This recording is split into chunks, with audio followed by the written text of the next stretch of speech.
Welcome to this week in the world of wrestling. Welcome to TWitWoW, the best wrestling podcast made for wrestling fans, by wrestling fans, on the web today. I'm John, that's my cohort and commentary Ashton, and this is our NXT review. Now, this is that time of year where this isn't your typical episode of NXT. This is a year-end recap, clip-based episode. This is part one. Next week is going to be, part two of it, so this is a two-part thing. I will say, though, I was even telling Ashton in conversation, I don't really care for shows like these. I'm always just kind of, let's progress, in real time with the actual stories.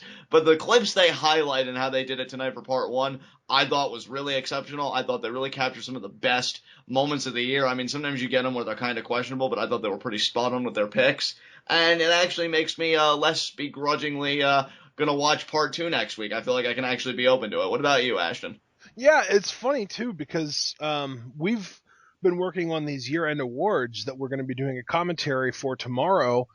And on this single episode of NXT where they recap the entire year, both of our overrated matches of the year were on this show, and we ended up changing our minds after being reminded of just how good they were. That's the power of NXT. Even when you feel like, and for the record, I mean, NXT is not above criticism, obviously. We've done reviews where we are critical of certain things. But I think the point is, when NXT is good, it's really hard to deny just how good it is. Yeah. And I think you and I tried, and we ended up backtracking because we're like, you know what? We're actually in the wrong here. These matches that we were both pondering really deserve the acclaim that they got. Yeah, so, exactly. Yeah. So just to kind of go over, because I want you guys to know this episode of TWitWoW is going to be kind of different. We're going to do a very, not even 5-minute run over what they talked about on the actual show. And we're going to spend most of the time today talking about 2015 NXT in hindsight. And the next week, we're going to do something very similar. 5 minutes just to get over what they talked about on the show.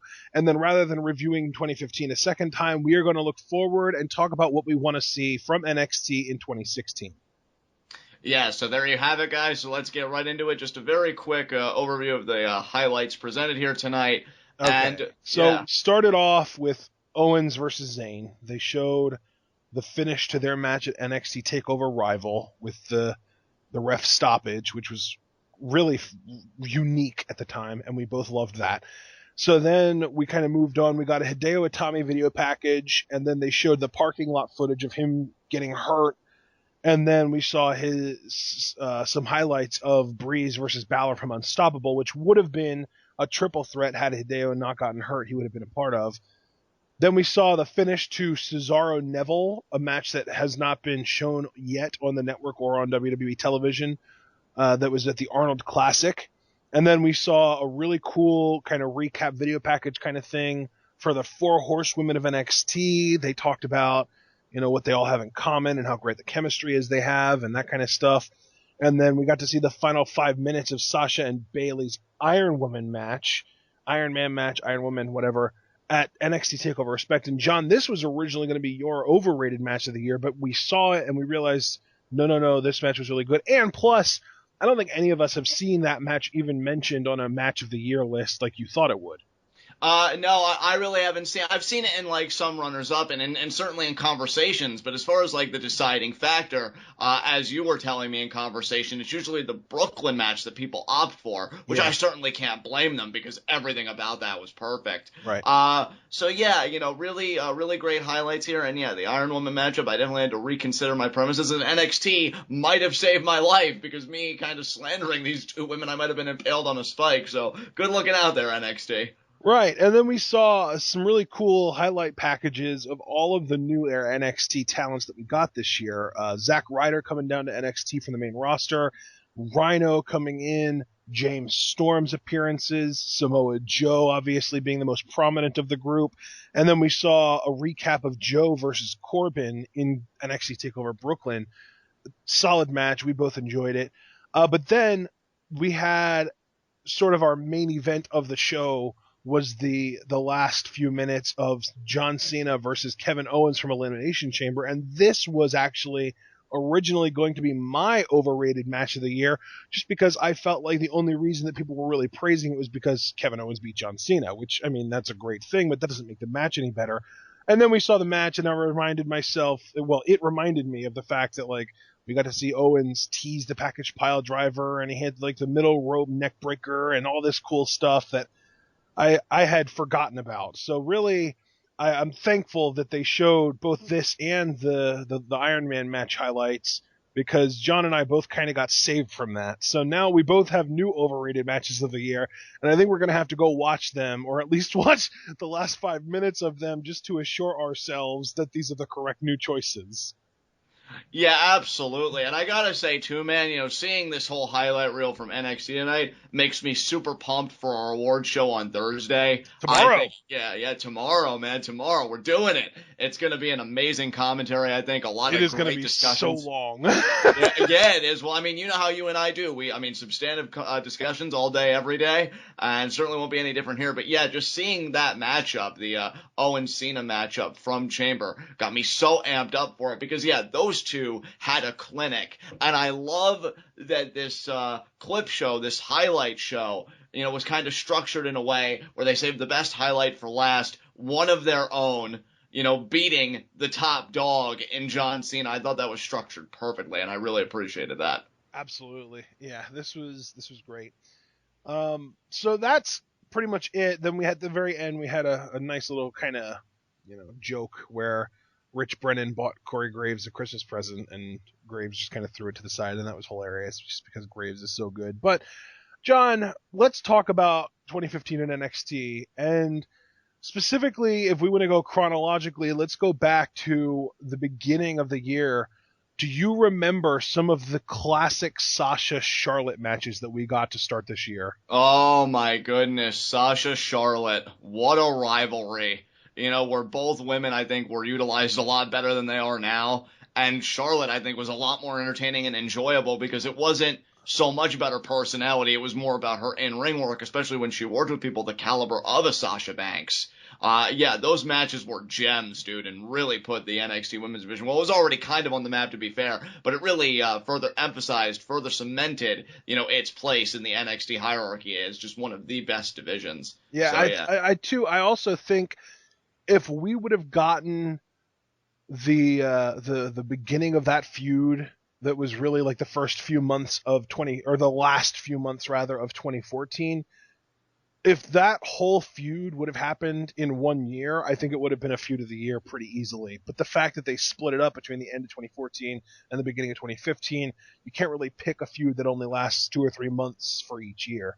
Exactly. Yeah, it does make it more difficult that way, but man, the matches, particularly the match that was kind of, I believe, Charlotte's send-off, that's right, where she originally tagged with Sasha the week prior, and she's like, all right, sister, I did you this solid, now I'm coming to collect. Yeah. Championship match. That match was so good, because if I remember, there were moments in that match where Sasha was kind of showing an inferiority complex, like, you think you're better than me, Charlotte? You think I just felt like it told such an amazing story, given where these two women come from, and they went out there and they had a clinic, and yeah, I loved it, man. I absolutely loved it. And they mentioned it in the video package on this episode of NXT, but let's talk about that Fatal 4-Way match that really did just kind of light the world on fire, and that was kind of the point that we were like, oh my god, these women should main event a show. Like, they're so good.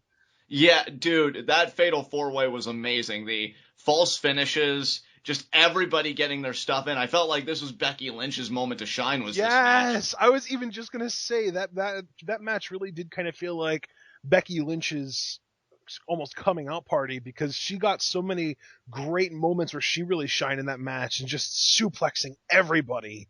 It was amazing, and I was thinking of the exact same term while you were talking. It was her coming out party. This was the match to me where Becky Lynch arrived, and she said, like, I could hold my own in this division. I could be the champion of this division, and because it would she be was just a sidekick doable up until that point. Exactly. She was just the sidekick. She was just the person that could really have competent competitive matches, but always come up short. No, This was the match where I really feel like she ascertained an identity all of her own, and for no other reason than that is this match just incredibly memorable. But then you've got the idea like Bayley with that belly to Bayley off the top rope. And, then Sasha just picking the bones there and capitalizing, which was kind of a tease for their feud, which, oh my God, that was tremendous in its own right. And I'm sure we'll get to that later. And yeah, man, that whole Fatal 4-Way was fantastic. Yeah. So, John, I think that the next match that we would probably want to talk about would be Becky versus Sasha, which, we said that the Fatal 4-Way was the coming out party, but really this match was sort of the match that took Becky from, oh, wow, she is really good, to, okay, this chick is for real. I love this match. This match to me was personally on a very, just in my opinion, now I know everybody probably disagrees with me, but personally, this was my NXT match of the year. And nobody, in my mind, nobody could blame you for that because this match, because to me, the Sasha Bayley matches were both really, really good, and I'm not even going to attempt to take anything away from that. But to me, Sasha Becky was better because it had better just pure psychology. Because to me, the Sasha Bayley matches, those matches could have been stinkers, and the crowd would have loved them anyway because of who was in it. Yeah, I completely agree with you. I feel like because here's the thing with Sasha and Bayley, right? And I mean this as a compliment, especially given where they are. Because the idea that, you're in WWE, even if it is NXT, Sasha and Bayley have such colorful and larger-than-life personalities. Yes. That's what would have made it. And that's a huge compliment to them. I don't want anybody to take that as an insult because this is an industry, particularly WWE, that really emphasizes the personality. I mean, look at who have been the torchbearers. You look at guys like Hogan, guys like Savage, people like that who are these really colorful characters. And Sasha and Bayley, to me, kind of continue that tradition. But it's so cool. Hell, you want to talk about colorful? John Cena's nickname is the Fruity Pebble. Come on now. Exactly. So the idea that Sasha and Bayley kind of continue that tradition to me is amazing because, and I don't want this to be perceived the wrong way, but because they are women. Yeah. And I don't think many people have really given women in the WWE that kind of credit to be those larger than life characters. And that's what I think makes their matches, Sasha and Bayley, so memorable. But to get back on track, because we're talking about Becky Sasha. Well, we're talking about 2015 NXT in general. If you want to kind of bounce around a little bit, we don't have to go perfectly in order. And, that's fine, because I think the bridge between these two is, while, like, Sasha and Bayley, don't get me wrong, the wrestling was great, but I think that was more about the personalities, definitely more about the story. I feel like Becky Sasha had a great story as well, because Becky, who could forget that line? I didn't come to take part, I came to take over. And she's really kind of ran with that since, which I commend her for. You know what, though, John? If I had any knock on Becky, it would be that, because she straight just jacked that from Triple H. Well, hey, she probably was listening. She's like, you know what, that could work. And I really can't say that I blame her. Yeah. And man, just the psychology of that match. Both Becky, women working over the arm, and then Sasha even going as far as to modify her finishing submission move to also have an arm trap in it to affect Becky's arm at the same time. I loved that so much. It's sequences like that, actually, and I talk about it every chance I get. That, AV Club, they said Sasha Banks is the best wrestler in the world. And I don't even disagree with that. She's amazing. And unfortunately, they don't do NXT reviews anymore, which really stinks. Oh, wow, that does what happened? It wasn't getting enough traffic. Can you believe it? Everybody, I think. Of course I can believe it. It's actual substance. Substance never gets enough traffic. Yeah, everybody will flock to the Raw reviews just to see somebody complain. No offense to anybody. I know we've had our fair share. But, when you're actually praising something good, that's why I was kind of hoping they'd even start Lucha Underground reviews. I'm less hopeful of that now. But yeah. Because it's a good product and they wouldn't get views. Exactly. But, I go back to that time because just reading it, because the woman who wrote the articles, LaToya Ferguson, she was all about Sami Zayn, and she still is.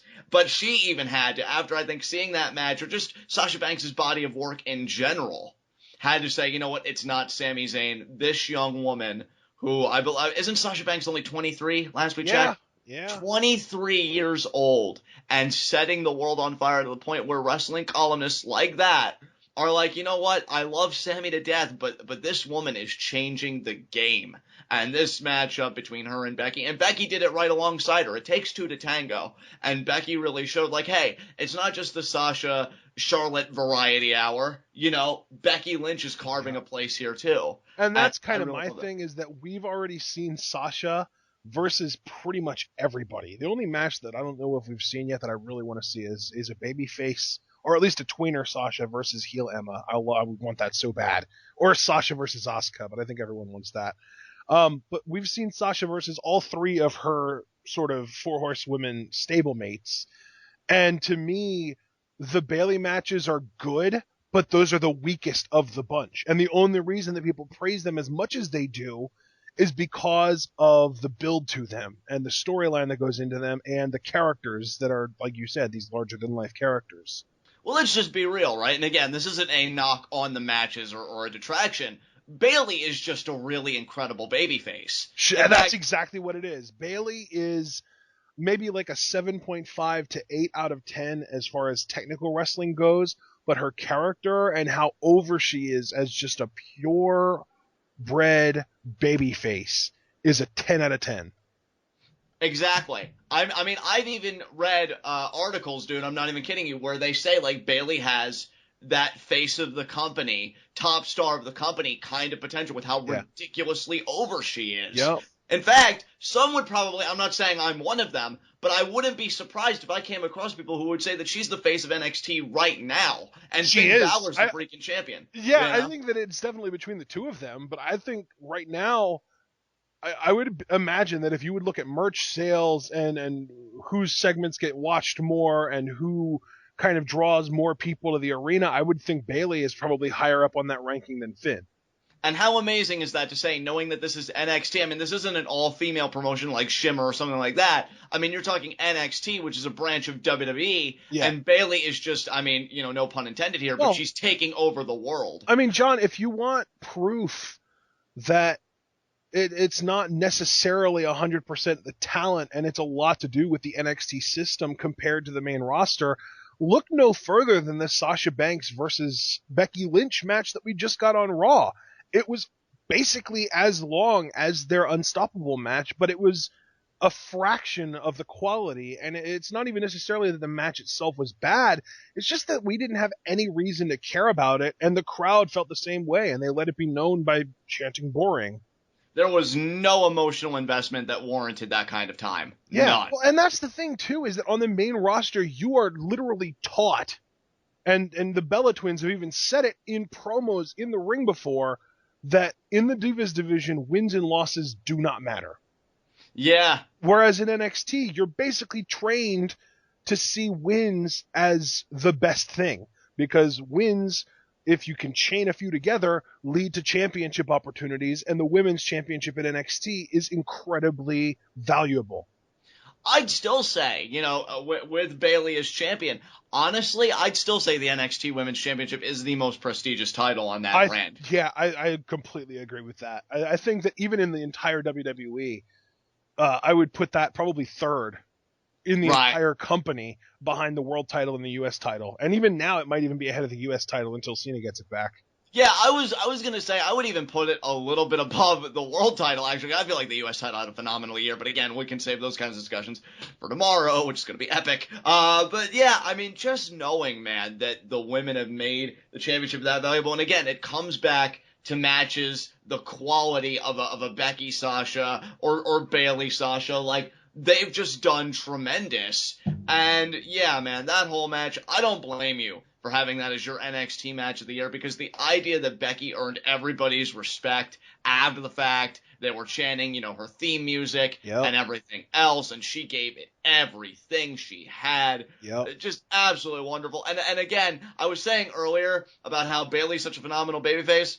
Let's just give Sasha, let's just round out her credit. She's a phenomenal heel. She knows how to get and that's the thing, too, is that I feel like going into that match, Becky was almost kind of not even really relevant. And then the match itself was so good that it got Becky over as a face. Like, that match took Becky from the crowd being like, yeah, we know she's pretty good in the ring, but who cares? Sasha Banks is around, let's cheer for her, to, okay, let's give Becky her due. That was amazing. Exactly, my friend, exactly. And for that reason, I mean, I'm kind of tempted to go back. It's been a long time since I've seen that match. I did. I actually did. Last week I went back and I watched it, and it was actually, I was actually kind of disturbed, because at the beginning of the match, every chant was about Sasha. Whether it was people doing the ratchet no she's not thing or cheering for her, there wasn't any kind of reaction for Becky Lynch whatsoever at the beginning of that match. And then by the end, she won the crowd over so much that they were singing her theme song for her. I wonder if it annoys main roster audiences at all that they can't have that emotional investment yet because the women really haven't gotten those kinds of stories or chance for engagement. Yeah. Like, it's weird because with WWE, I feel like they've kind of gone half and half with Sasha. Like, in a way, yeah, they do give her, like, some creative reign to kind of work with, with Team Bad, but she's not being the boss to me. At this point, I think that they're more worried about just kind of protecting Sasha than really giving her the opportunity to burn the house down. Right. Because I think they're saving that for Mania. I think they're going to do Sasha Charlotte at Mania, give them like 15 minutes to just let them do their thing. I hope so, man, because if they're really gearing up Sasha for the road to WrestleMania, then I can look past everything else, honestly, because I think Sasha could take the ball, run it down the field, and jam it down their throats. Like, that's just how good she is. And yeah, man, you want to talk about NXT, like an overview of 2015 from our perspective? Yeah. Sasha made NXT in 2015. She really did. And I'm glad that you said that the way you did, because that brings me to something else I really wanted to talk to you about. And I was thinking about this the entire time we were watching this episode of NXT. Something I really noticed that you would never find in WWE. The men's singles division is the weakest division in NXT. I know, right? How crazy is that? You look at NXT, and if you just count 10, whatever, if you want to say 10 even, the top 10 NXT matches of the year, a minimum of 5 of those 10 are women's matches. At least another 2 are tag matches, and you would have to really dig deep to find the last 3 to round it out. Yeah, I feel like when you look at NXT, and correct me if I'm wrong here, bro, but like with the NXT Women's Championship division, you always seem to have a diverse class of contenders. Same for the tag team division, especially today. I think the tag team division in NXT is undergoing a kind of renaissance with all the great teams that we have. But yeah, and that's NXT, kind of what I wanted to bring up too, because as far as the tag teams go, both of the 2 matches that I would consider to be really underrated from NXT this year are tag team matches. Because you want to look at the tag team match that we got at NXT TakeOver London between the Mechanics and Enzo and Cass. Oh my God. That was incredible. And then another match that I think has completely flown under the radar, despite the fact that when it happened, everyone was losing their minds about it, but no one's talked about it since. Jordan and Gable versus Gargano and Ciampa. Oh, you know what I thought you were going to say, because I really appreciated this match, especially given that the card was a bit weirder for a TakeOver special. TakeOver Respect, Jordan and Gable versus Rhino and Corbin. I thought that was actually really good. A lot of people like that match, but to me, if you're just looking at tag team matches, the second or maybe even first best tag team match of the year this year was Jordan and Gable versus Gargano and Ciampa. I absolutely adored it. I think I watched that match 3 times in a week. Oh, dude, I even told you I must have watched that match, and I'm not trying to commit hyperbole here. I must have watched that a good 7 or 8 times. Like, I love Jordan and Gable so much as a team. I've been screaming it from the rooftops, and I'll keep saying it. Yeah. They are my favorite act in all of the WWE, tag team or whatever. I mean, they bring me back to the best time I ever had as a wrestling fan. It's crazy how much they remind me of Benoit and Angle. Yes, dude. Oh my God, yes. Like, I am all about that shit right now. But here's the thing, because Jordan and Gable, I have no doubt, I'm going to say this here now, and yes, it's jumping the shark and hopefully sticking the landing. I do think they'll be Tag Team of the Year in 2016. That's just a preemptive call right there. You're probably right, yeah. I want to rein in it because I could praise Jordan and Gable all day long. Everybody and their mother knows that. Well, that kind of brings us back to the greater point here. The men's singles division is nowhere to be found. I'm even kind of tempted to change my worst champion of the year award to Finn Balor, but he's still so good from a just kind of like he kind of plays this role where he is like the gate guardian to NXT. Like if you want to be a big name in NXT, you're not going to make a name for yourself unless you get through him first. Yeah, the thing with Finn Balor, because I know lately I may appear more critical towards him, because I know especially heading into London. And it's because he's held the title for so long. He's been champion since July, and the beginning of July too. We're going on 6 months once it gets to January 4th. Yeah, and that's crazy. Yeah, I think that's what it is. It's really nothing against Finn, because when I look at Finn, the man and the performer, he's amazing. Can I just say, too, since we're talking about NXT and this seems appropriate, I love how much pride he has in being the NXT champion. Yeah, and that's what I love so much, too, is because he's an amazing representative of the brand. Because to me, when you've got a guy who takes interviews and in the interviews says, like, I don't want to get called up because I feel like it would be a step back for my career. Like, yeah, it's controversial, but it's an amazing thing that represents NXT.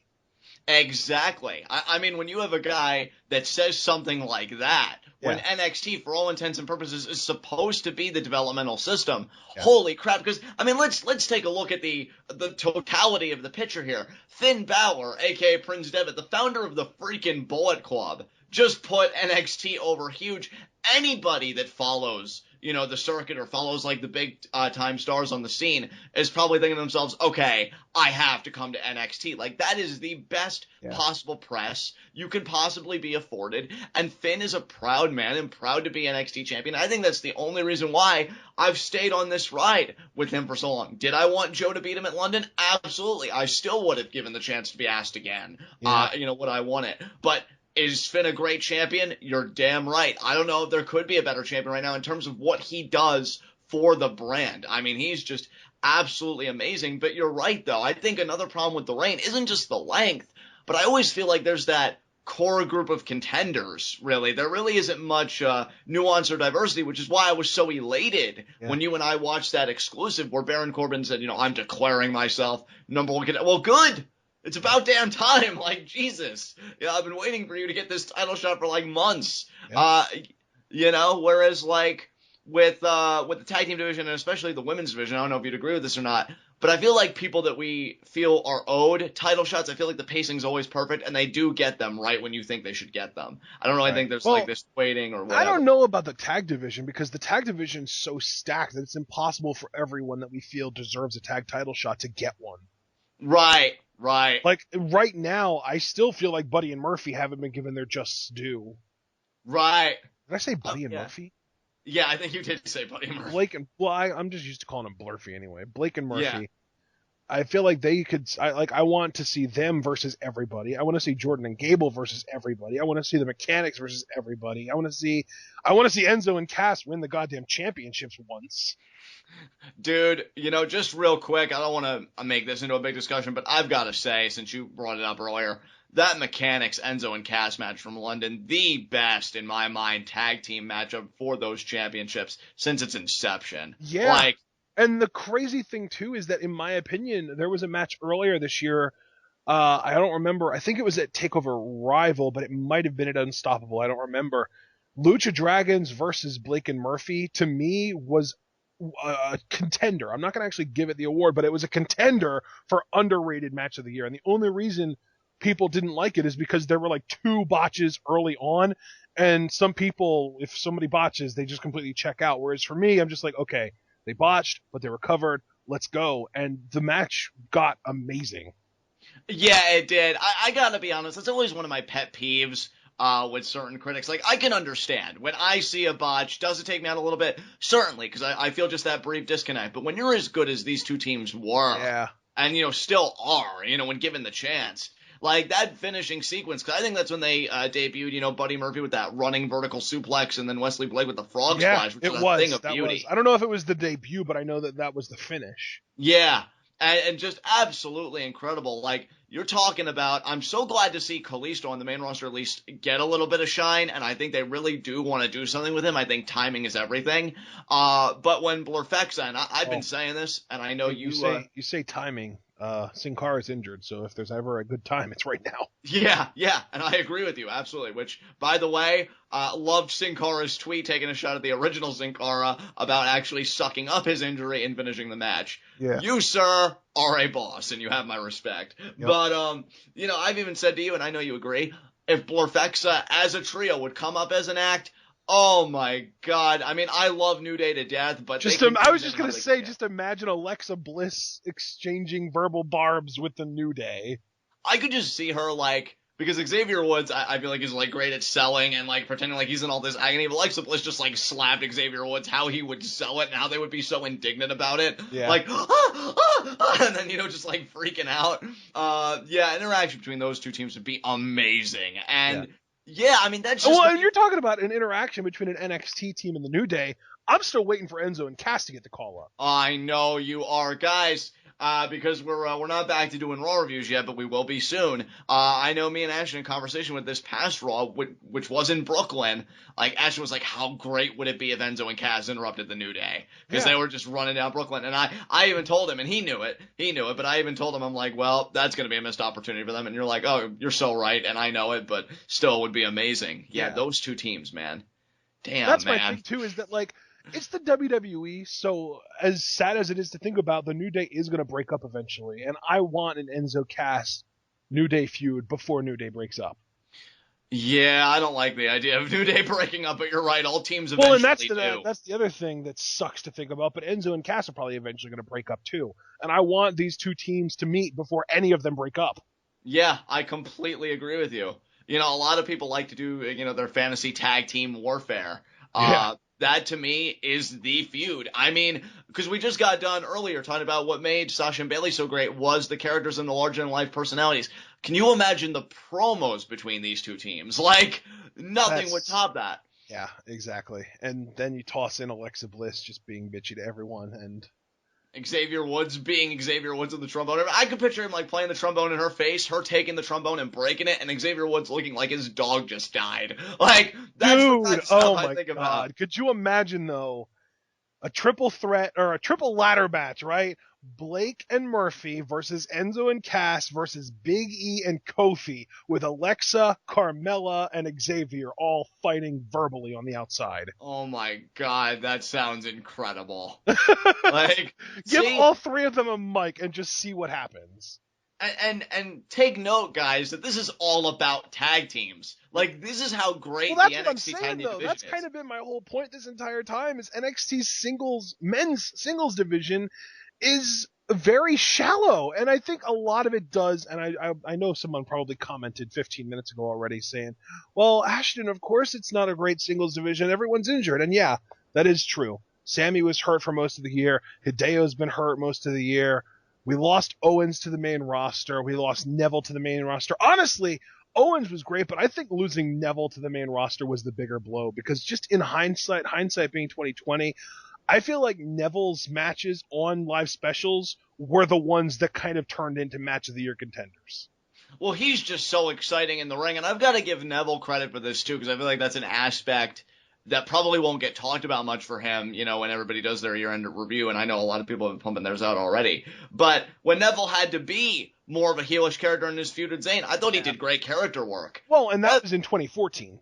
Oh, well, yeah, to be fair, 2014. But I just think, like, as a performer, I do agree with you overall that it was a great loss because he showed not only is he exciting in ring, but particularly back in 2014, like, he showed he can do quality character work. He isn't just this guy that's all about flips. Yeah. There is depth there, and I do agree with you. I mean, I love me some Kevin Owens, and it actually surprises even me when I've reflected on it this year how much of a Kevin Owens mark I actually am. Yeah, because if you were to talk to me about my favorite NXT moments, a good bulk of them would belong to Kevin Owens, because every time this guy showed up on TV, you knew shit was going down. And let me just say too, I don't like the idea that Neville beat him this past Monday, but I will say I am so glad that they are really letting Kevin Owens have this mean streak and just being brutal on the main roster, because I can really sing my teeth in that. That's the Kevin Owens that won the NXT Championship via KO, and I'm just glad we're getting to see that Kevin Owens on the main roster now, because that guy, and I've been saying it until I'm blue in the face, especially with Rollins injured, could be your top heel like that if you just took a second to be interested in him, and it's a damn shame. Yeah, and the funny thing, too, is if we think about even on the main roster, I feel like, and this isn't even a spoiler because my match of the year isn't a WWE match, but I think that the WWE's best match of the year was the Royal Rumble triple threat. But if you really look at the rest of their year, all of their best matches come from one of two people, Cena and Lesnar. Yeah.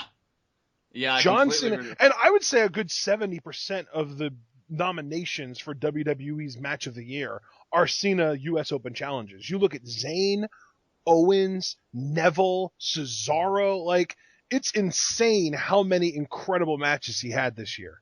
Oh, yeah.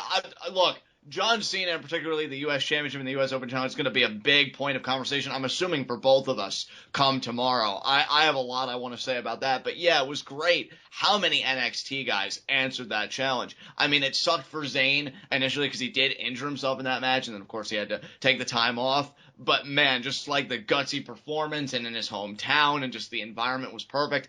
Kevin Owens' debut, I even a few weeks ago went back and I watched that So clip did I. on WWE's YouTube channel. And I love how he's just like, and one day you're going to realize, bam, kick. I ain't even going to finish the promo. You're getting assaulted. And he just drops him with the pop-up powerbomb. And then he That one day over you're his going to head. realize line, he didn't even have anything planned for that. He just used that to set up kicking Cena in the gut. It's like, one day you're going to realize Falcon Kick. Yeah! And then he steps on the U.S. title. I mean, I'm telling you, just to kind of round out my my discussion there, because you said it was going to be very fluid and we could talk about whatever for 2015 NXT. Yeah. Just, God, I love Kevin Owens, man. Like, so freaking good. And I got to say, like, I know we've already done our year end awards. I don't even think this was a category, but if you want to talk about travesty of the year, I'd almost have to say main roster handling of Kevin Owens, because yeah, he beat John Cena on his debut, and yeah, he was Intercontinental Champion, but I feel like he's really cooled down. He's only now starting to heat back up for me. I feel like there was a period where he really cooled down, and when you just look at... It is WWE, and nobody can be as big as Cena. And that's true. And see, that's why I love, though, and it's funny because this is our NXT review. That's why I loved NXT, because I feel like Kevin Owens got to be the big man on campus. Yep. And the thing is, he earned it. He did. Like, some of the promos that he cut, some of the matches that he had, he was the guy in NXT. And it was pretty glorious for like 2 months. Dude, what showed me... Because I'm not going to reveal my hand either if I can help it about my awards. Yeah, I was just going to say, I did what I did for a reason. I was trying to save you from yourself. Right, don't worry. I'm fully aware. I don't want to have any spoilers, but I thought of a better example to say what I was going to say. The moment that made me realize that Kevin Owens, he isn't just a good performer, but he can be like that performer in that heel role, was his recovery against Hideo Itami in that whole promo exchange. Yeah. Like, the idea that he thought so quickly on his feet to turn it into an insult about Hideo, and it was a bit xenophobic in nature, because it's like, oh, well, I do that as well as you speak English, appealing to the fact that he's a foreigner. Like, you're such a scumbag, but you're such a quick-witted scumbag, like, I can't even hate you. Like, any other guy, I'd say, to be fair, I'd say 85 to 90, if I'm really being honest. Other guys, I think, would have fallen flat on their faces or tried to make a joke of it, making it even more awkward. Kevin Owens, though, he's like, nah, man, I'm going to work it to my advantage. I'm going to work it to get heat on me and make this babyface look like garbage, and that's just what he did. To me, Kevin Owens was the heel of NXT, despite, how briefly, he stayed there. I did say that I thought Joe was a great replacement after the fact, which was a pleasant surprise to me. Yeah. But, man, the Kevin Owens era, man... I am all about it. It was short, but it was glorious. And that's exactly the epitaph there. Short, but glorious. And yeah, man, just absolutely. It almost actually represents Kevin Owens as a human being, because I think he's only like 5'11". Exactly. But he's so dominant. And he's a father, damn it, forever and always. I'm telling you, man, we're going to make that t-shirt. I hope it sells like hotcakes. Oh, man. So let's just kind of talk about some of the injuries that we got this year. Sami Zayn being out. He just returned recently. It's going to be interesting to see where he goes. Hideo Itami, though, is the one that I didn't think would affect me that much. I thought that it would just be like a blink of an eye and he'd be back, but I miss him so freaking much. It's not even funny.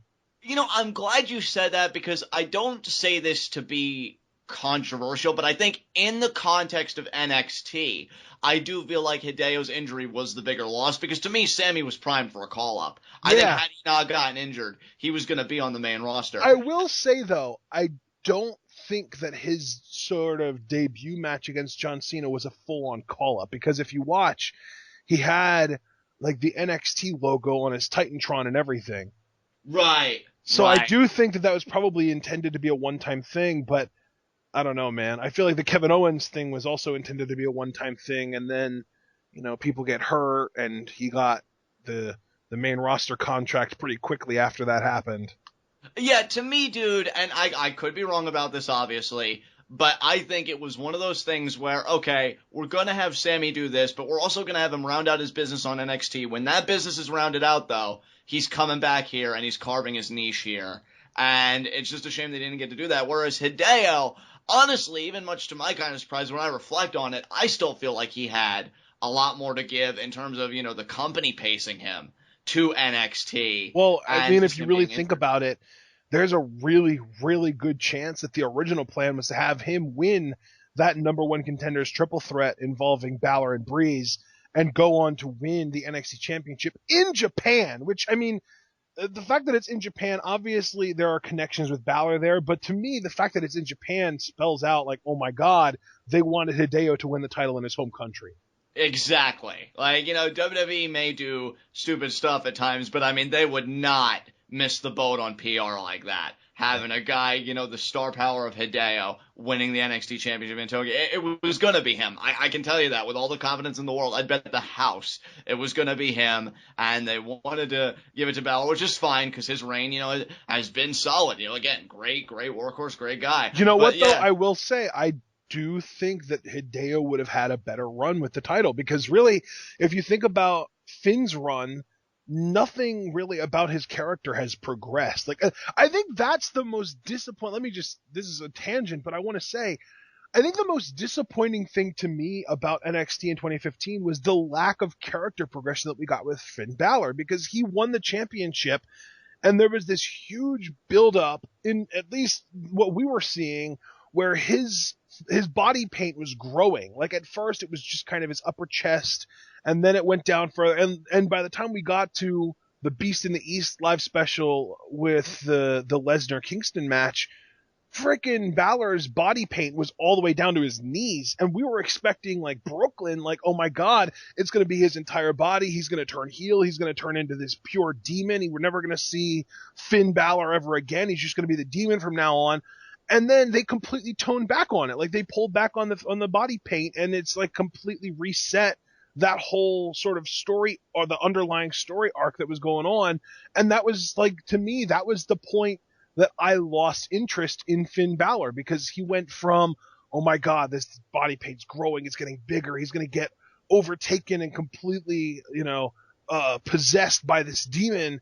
And then it's just like, oh, okay, well, I guess they're just kind of going with, the demon is just a state of mind rather than an actual thing. Yeah, I'm right there with you. I mean, anybody who's watched our podcast for long enough knows that you can really get me in like an excited fervor with your fantasy booking. And when you were talking about like it growing and being the football, and when we had that conversation, I got so amped up. I was thinking, oh my God, what progression, what a story for Balor.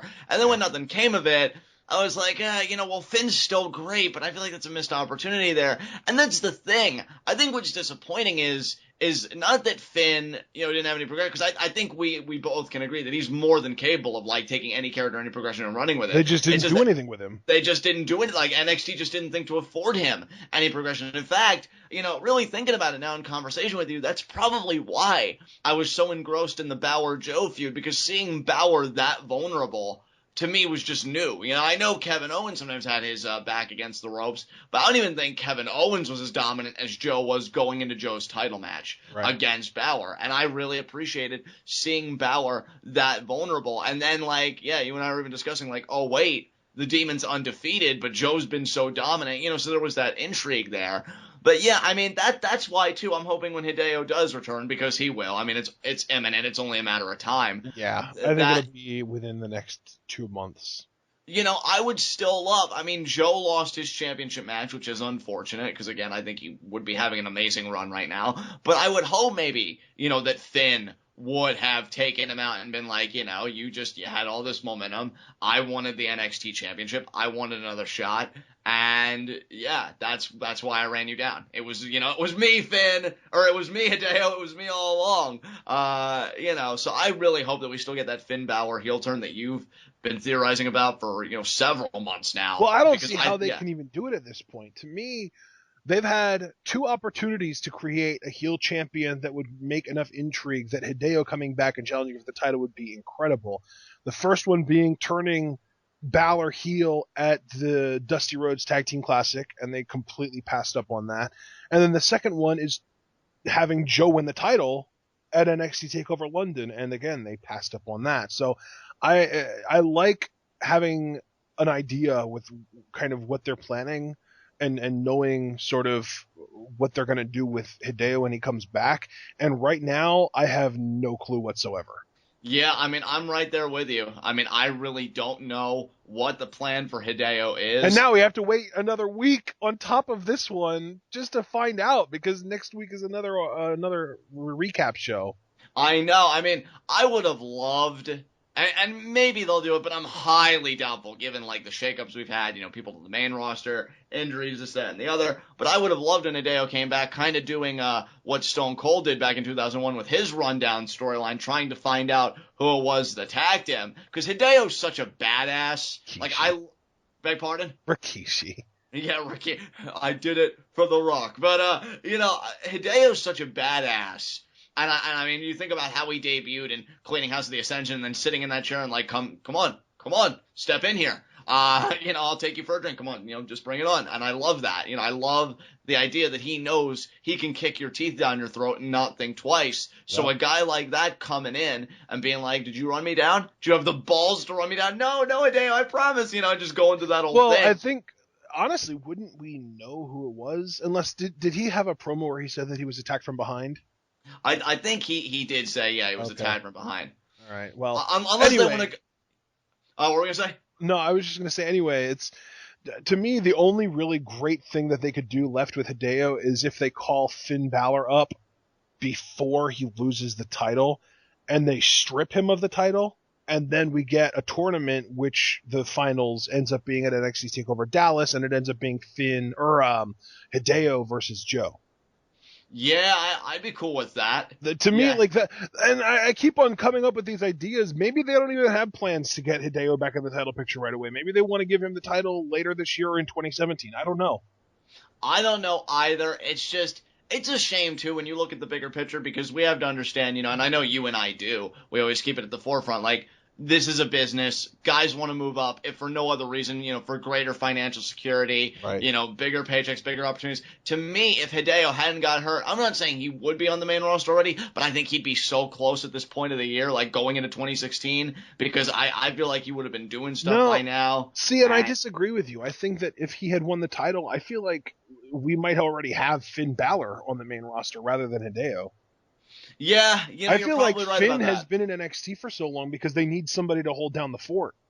Right. And thankfully, with Hideo, though, I almost feel like the language barrier would prevent them from calling him up that quickly.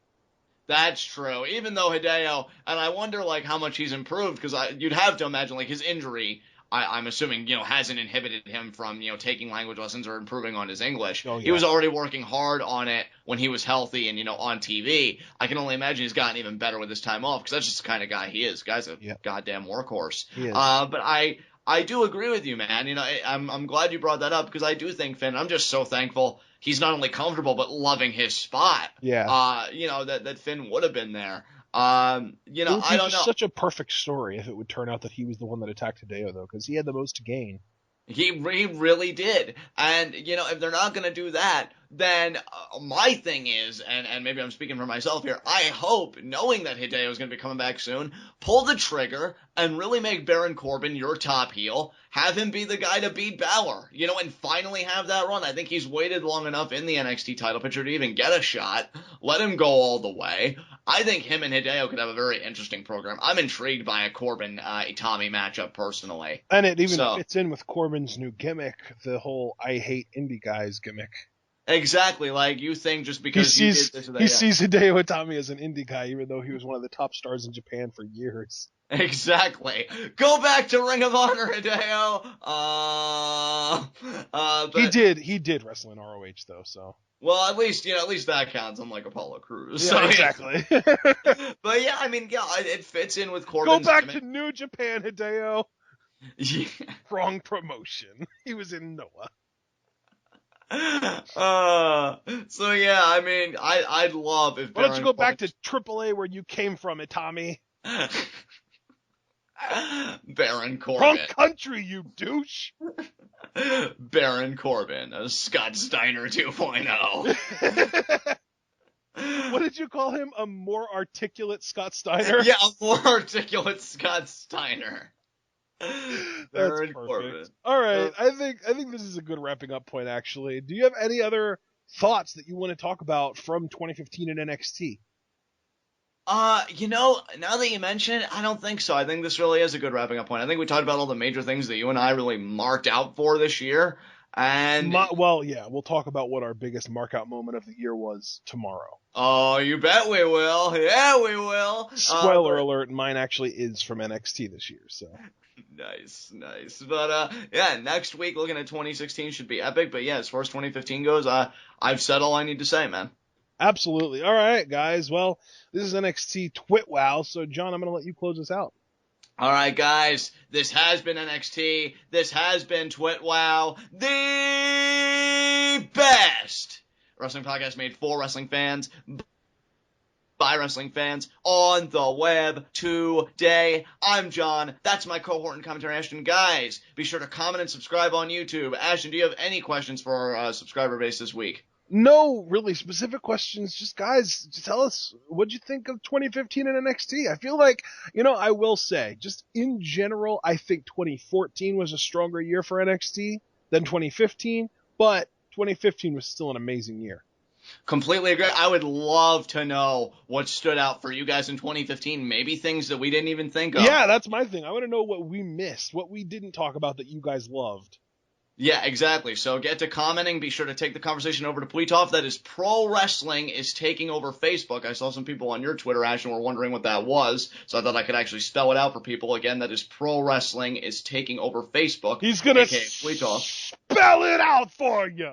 Yeah, there you go. Tweetoff is an amazing group, guys. Lots of NXT fans there. I saw they had a thread started today about top 10 matches of the year, and a lot of people had NXT matches in there. A good bulk of their lists, actually. So it was really awesome to see. So you'll be right at home there. But I get it. If you're not into the whole Facebook thing, because, notifications, this and that, whatever, you want a quieter but still more intimate space, Ashton has created a TWitWoW subreddit. There you will find all of our content, and you can create threads of your own to Ashton or myself, or both, on all things pro wrestling. So get any conversation or little heart desires started there. And guys, a little bit more kind of clear on that, because, you clarified with Tweetoff. I'll clarify on this.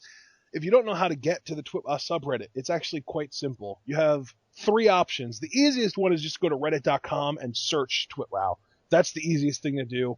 The next easiest thing to do is to go to twitwow.reddit.com, and that'll take you there.